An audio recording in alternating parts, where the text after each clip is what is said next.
a bridge for understanding the connections between gentrification and environmental issues. A needle threading all of these things back to indigenous traditions and colonization. But more than anything, it's a reclamation of the things that lie under the concrete of LA's aesthetic traditions, like graffiti and lowrider culture, born from these overlapping histories.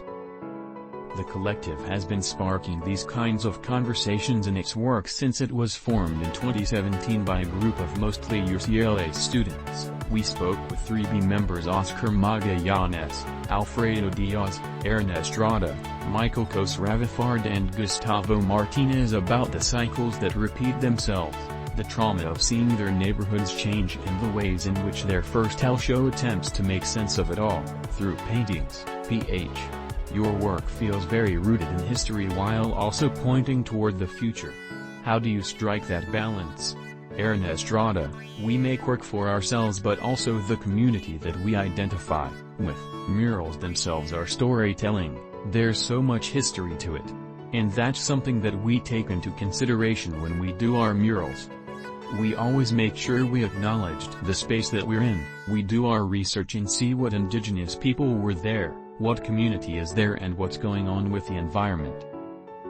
Alfredo Diaz, with this recent show, we were all in the studio together having conversations about what art is and where it's going. We were trying to negotiate with ourselves what we wanted the work to look like going from murals to paintings.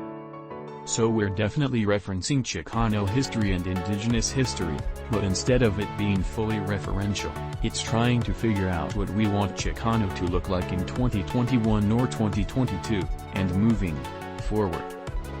Estrada, we're always working with imagery and icons from Mesoamerica and we're trying to figure out how to relate that to what's going on right now.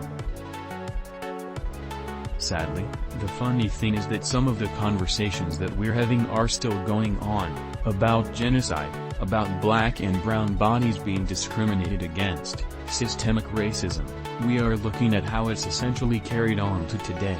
Oscar Magallanes, just to add to that, these are conversations that we always have, as far as just thinking about time linearly, that's very much a Eurocentric way of looking at things.